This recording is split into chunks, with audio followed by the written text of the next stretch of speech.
Good morning students. Okay, last class हमने क्या बताया था?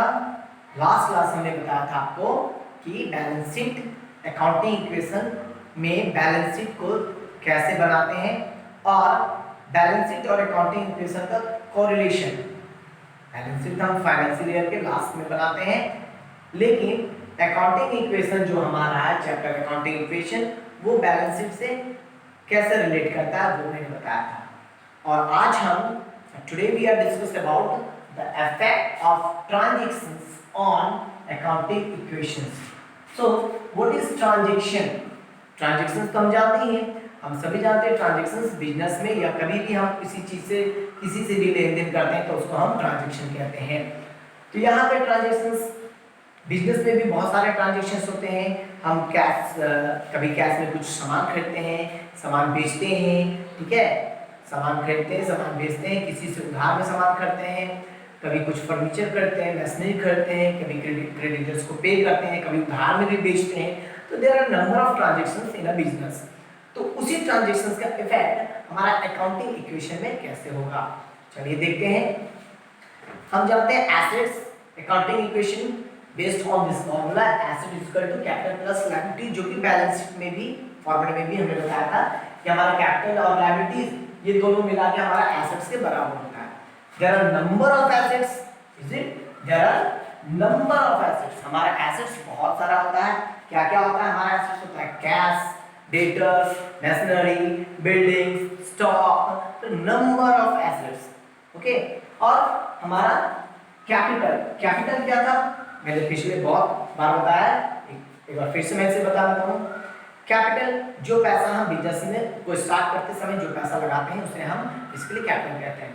लायबिलिटीज, लायबिलिटीज क्या है? तो लायबिलिटीज भी एसेट्स की तरह बहुत सारा था। लायबिलिटीज वो होता है जो कंपनी के ऊपर उधार रहता है, जो कंपनी को पे करना होता है, उसको हम लायबिलिटीज कहते हैं। तो there are number of types of liabilities, number of type of liabilities.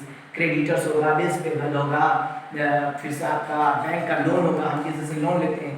Simple way में आप समझ सकते हैं कि जब कंपनी को किसी को पे करना होगा, कंपनी ने किसी से उधार में कुछ लिया होगा और उसको पे करना है, तो फिर मेरा क्या बढ़ेगा? लायबिलिटीज बढ़ेगा। ठीक है, जब पे करना होता है या उधार में कुछ सामान करते हैं तो लायबिलिटीज बढ़ता है। बहुत जैसे जैसे ट्रांजैक्शन लायबिलिटी बढ़ते जाएंगे हम बढ़ाते जाएंगे। ठीक है, तो एक एग्जांपल से देखते हैं कि हम ट्रांजैक्शंस को अकाउंटिंग इक्वेशन पे कैसे शो करेंगे। Number one transactions.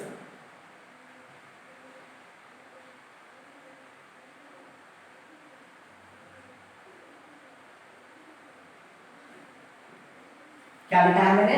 Business started with cash ₹2 lakh, ₹2 lakh। 2 lakh से किसी ने, मान लो यहाँ पे कोई नाम भी लिख सकते हैं कि Ram started business with cash.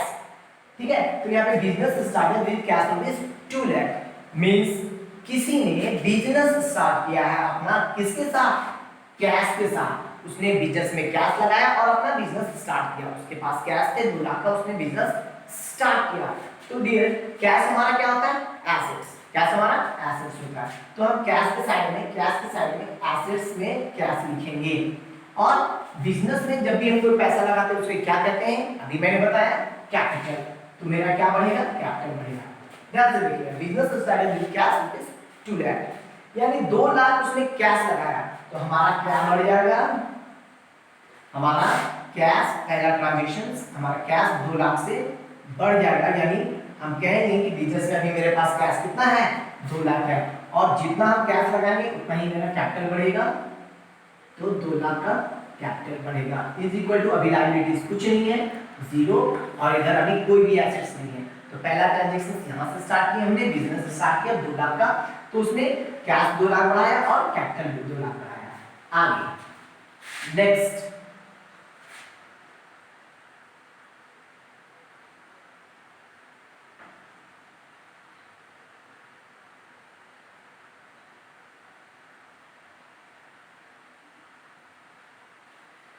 Purchase goods worth ₹10,000। देखिए, परचेज गुड्स वर्थ ₹10,000 मतलब फर्म ने कुछ गुड्स खरीदा है। कितने का गुड्स खरीदा है? 10 रुपया पे खरीदा है। तो फर्म गुड्स कैसे खरीदा है? कैश में खरीदा है। यहाँ कुछ नहीं लिखा हुआ है, हम समझ जाएंगे कि उसने कैश में गुड्स खरीदा, यानी बिजनेस ने अपने इसी कैश में से 10,000 रुपया का उसने क्या खरीदा, गुड्स खरीदा। ठीक है, तो इसमें से कैश मेरे पास 2 लाख है, अगर हम उसमें से 10 लाख का गुड्स खरीद लेते हैं तो ऑब्वियसली मेरा कैश क्या होगा, घट जाएगा 10,000 से। तो मेरा 10,000 से क्या होगा, कैश को हम घटा देंगे और उसको हम ब्रैकेट में शो करेंगे। स्टूडेंट्स याद रखिएगा कि जब भी हम किसी चीज को माइनस करेंगे उसको हम ब्रैकेट में डाल देंगे। ठीक है, लेकिन साथ ही साथ उसने क्या खरीदा था, याद कीजिए, उसने गुड्स खरीदा था, कितने का, 10,000 का। यानी अगर हम 10,000 का किसी से कुछ खरीदते हैं तो उतना ही अमाउंट का सामान मेरे पास आता है, यानी वो मेरा एसेट्स हो गया। क्या हो गया, स्टॉक। यानी बिजनेस का अब स्टॉक कितने से बढ़ गया, उसने गुड्स खरीदा था और गुड्स को हम स्टॉक से जान सकते हैं। तो गुड्स क्या है, 10,000 का हमारा स्टॉक बढ़ गया और अभी ना कैपिटल बढ़ा है ना मेरा लायबिलिटीज बढ़ा है, तो इस पे कोई इफेक्ट नहीं होगा। तो अब देखते हैं दोनों की इक्वल करने के बाद, क्योंकि मैंने बताया था यहाँ पे आप देख सकते हैं assets is equal to capital plus liability, मतलब हमारा दोनों साइड हमेशा इक्वल आएगा। देखते हैं इसमें से 10,000 चल गया तो 1,90,000 मेरा बिजनेस में कैश है और अब बिजनेस में स्टॉक कितना है, मेरा 10,000 का स्टॉक है एसेट साइड में, और कैपिटल साइड में तो अभी हमारा कैपिटल 2 लाख का है, 2 लाख का कैपिटल प्लस लायबिलिटीज अभी हमने कुछ उधार में खरीदा नहीं है, इसलिए हमारा अभी कोई लायबिलिटीज नहीं है। तीसरा, ये दूसरा ट्रांजैक्शन था और ये टोटल। हर ट्रांजैक्शन के बाद हम क्या करेंगे, इसको टोटल करेंगे। तो टोटल करने के बाद अब हम देखते हैं तीसरा ट्रांजैक्शन क्या हो सकता है। तीसरा ट्रांजैक्शन हम लिखते हैं गुड्स वर्थ, गुड्स परचेज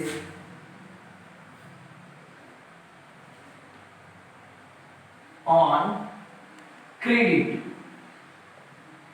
ध्यान से देखिए, गुड्स परचेज ऑन क्रेडिट, कितने का क्रेडिट, तो मान लो मैंने 5,000 का गुड्स खरीदा है, लेकिन कैसे खरीदा है, क्रेडिट में खरीदा है। ये ध्यान दीजिएगा, ये वर्ड क्रेडिट, हमने गुड्स कैसे खरीदा है, क्रेडिट में खरीदा है। क्रेडिट कहने का मतलब उधार, हमने सामान उधार में खरीदा।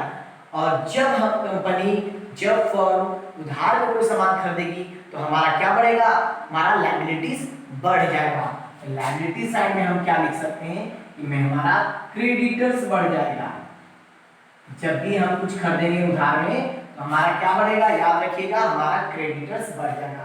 कितने से क्रेडिटर्स बढ़ जाएगा, उधार में सामान खरीदेंगे उसको कभी ना कभी पैसा पे करना होगा, तो 5,000 का अभी पे नहीं कर रहे तो अभी हम अपना अकाउंटिंग इक्वेशन में 5,000 का क्रेडिटर्स बढ़ा दिए, लेकिन 5,000 का सामान तो मैंने खरीदा, तो फिर मेरा स्टॉक जहां पे हम सामान को रखते हैं वहां से भी 5,000 का हम क्या करेंगे, बढ़ा देंगे सामान। ठीक है, तो अब दोनों साइड हम इक्वल करते हैं,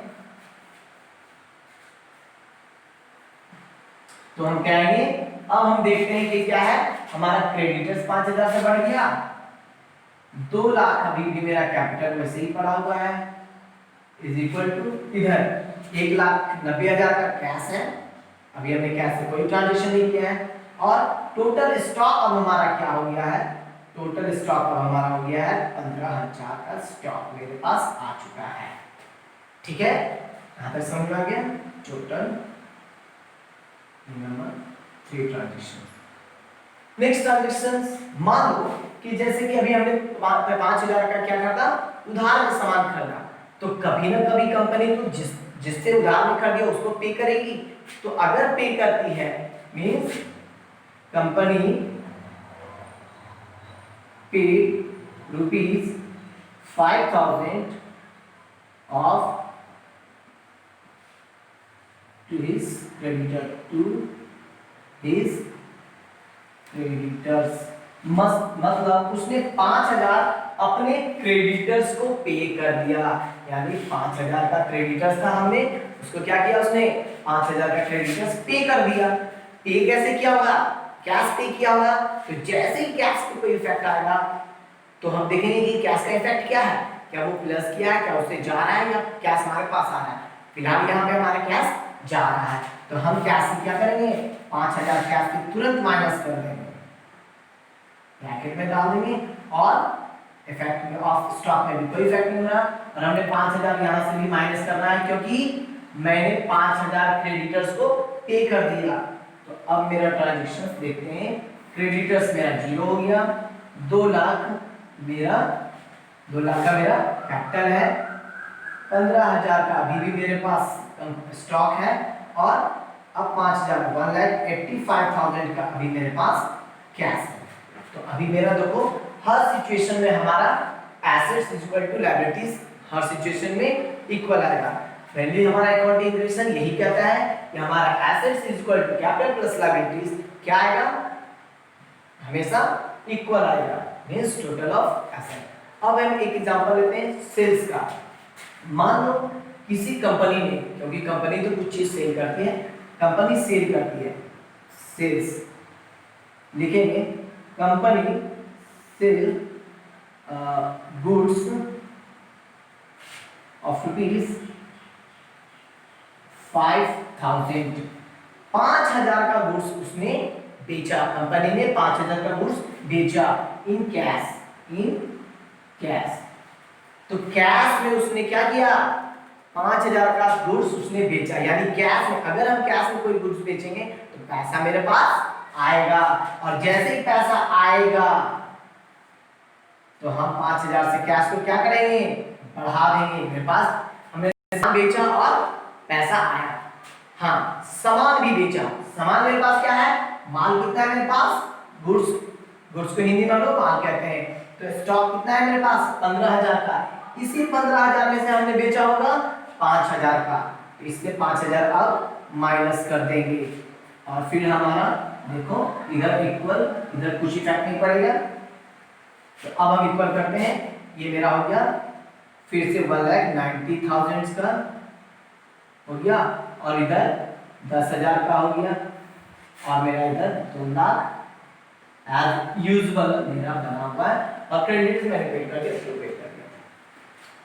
अगर इसी तरह अगर उसने जैसे सामान कैश में खरीदा और सामान कैश में बेचा, अगर उसने उधार में बेचा होता, अगर उसने उधार में बेचा होता तो हमारा क्या बढ़ता, तो हमारा डेटर्स बढ़ जाता, DBT और डेटर्स मान लीजिए क्या होता है, एसेट्स होता है, तो डेटर्स मान लीजिए एसेट्स होता है। तो अगर हम सामान, ध्यान से सुनिएगा, अगर हम अपना स्टॉक में से कुछ चीज बेचते, अगर उधार में बेचते, किसी को हमने उधार में दे दिया, यानी मेरे पास पैसा कभी ना कभी आएगा, तो आएगा तो मेरा क्या बनेगा, वो आदमी जिसको मैंने उधार में सामान दिया वो मेरा एसेट्स हो जाएगा, जिसको हम डेटर्स के नाम से जानते हैं, और इन दिस केस में हम डेटर्स बढ़ा देंगे, जितने का सामान हम उधार में बेचेंगे उतने से बढ़ा देंगे, और मेरा क्या हो जाएगा, इधर फिर से तुम्हारा स्टॉक से घट जाएगा और डेटर्स मेरा बढ़ जाएगा। जितने का सामान बेचेंगे उतने सामान में से, मींस स्टॉक में से उतना घटाएंगे, और उधार में बेचेंगे तो मेरा क्या होगा, डेटर्स बढ़ जाएगा, और उस पर डेटर्स जोड़ देंगे बाद में। और एक चीज और मैं लास्टली क्लियर कर देता हूं, अगर बीच में कभी भी कंपनी को कैपिटल की आवश्यकता होती है, ज्यादा कैपिटल उसको चाहिए, तो कभी कभी प्रोप्राइटर मालिक जो होता है, वो क्या मालिक जो होता है वो बीच में कैपिटल लगाता है, और जब भी वो कैपिटल लगाएगा तो सेम पोजीशन, फर्स्ट ट्रांजैक्शन वाला पोजीशन हम करेंगे कैश में। जैसे मान लो कि 50,000 का उसने और कैपिटल लगा दिया, तो 50,000 हम इसमें से बढ़ा देंगे कैश में से, और तुरंत कैपिटल में भी हमारा 50,000 बढ़ जाएगा, और उसके बाद इक्वल हम इसको करेंगे, हमेशा इक्वल आएगा। तो याद रखिएगा, कोई भी ट्रांजैक्शंस होगा हमारा हमेशा assets and capital plus liabilities, total of these two sides is always be equal. Thank you.